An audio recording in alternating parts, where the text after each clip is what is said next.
NDTV Bharat news channel के पत्रकार शोहब सलमानी ने दिखाया कि आज दिनांक को साहिबाबाद के लाजपत नगर के प्रांगण में अंबेडकर जन कल्याण परिषद उत्तर प्रदेश द्वारा विश्व के महान विद्वान, भारत के पहले कानून मंत्री, सामाजिक राजनीतिक आर्थिक क्रांति के जननायक डॉक्टर भीमराव अंबेडकर का जन्मदिन बड़े ही हर्षोल्लास के साथ मनाया। कार्यक्रम में मुख्य अतिथि प्रसिद्ध समाजसेवी एवं शिक्षाविद रामदुलार यादव रहे। आइए दिखाते हैं आपको बाबा साहब डॉक्टर भीमराव अंबेडकर के बारे में प्रसिद्ध समाजसेवी एवं शिक्षाविद रामदुलार यादव का क्या कहना है। जी, आज जो आपने कार्यक्रम किया वो क्या कार्यक्रम किया, किस उपलक्ष्य में किया है? आज विश्व के महान विद्वान, कानूनविद, बेजोड़ अर्थशास्त्री,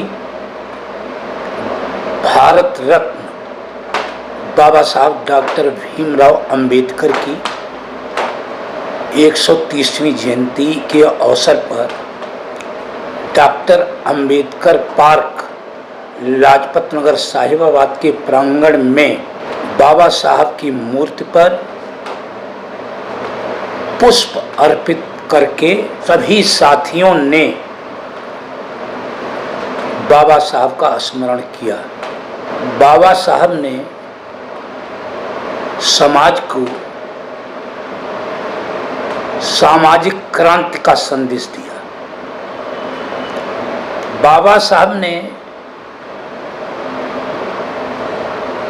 जब वह विदेश में पढ़ने गए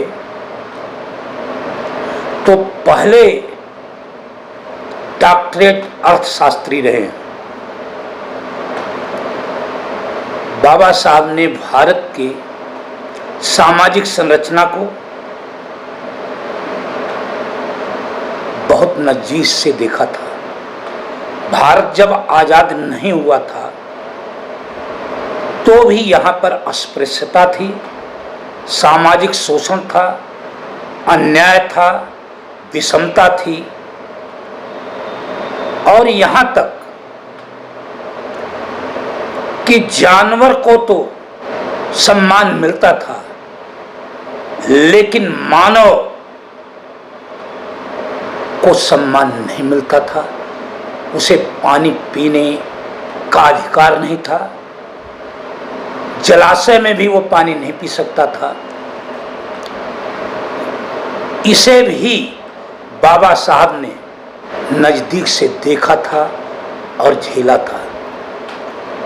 बाबा साहब ने संकल्प लिया था कि जो देश के अंदर विषमता है उसे मैं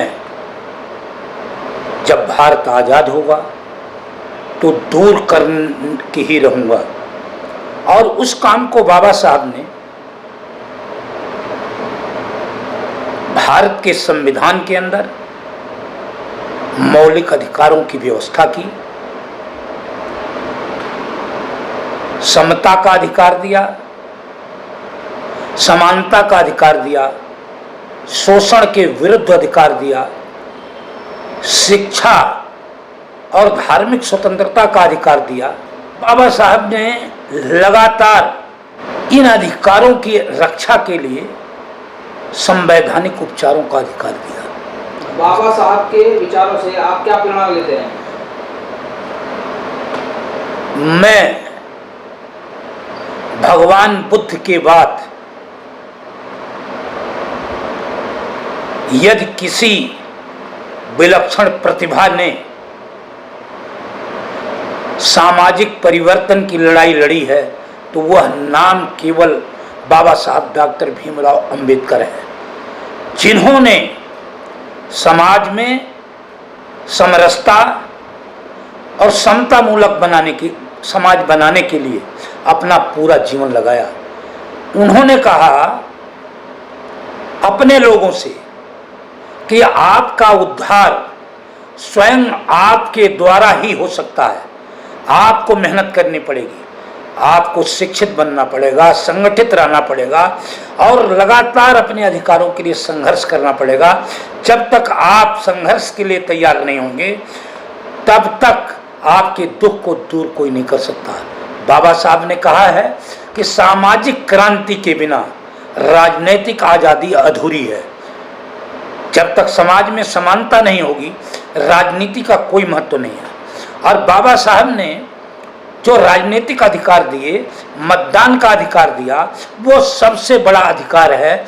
उससे मैं सबसे ज़्यादा प्रभावित हूँ कि प्रत्येक व्यक्ति को, चाहे वो कितना बड़ा आदमी हो और एक चाहे आर्थिक दृष्टि से कितना कमज़ोर आदमी हो, सबके मत बराबर हैं। बाबा साहब ने सबसे बड़ा काम ये किया और उन्होंने इसके माध्यम से जो सरकारें देश हित में, समाज हित में, व्यक्ति के संपूर्ण विकास के लिए काम नहीं करेंगी, उसको 5 साल के अंदर हटाया जा सकता है, ये अधिकार दिया।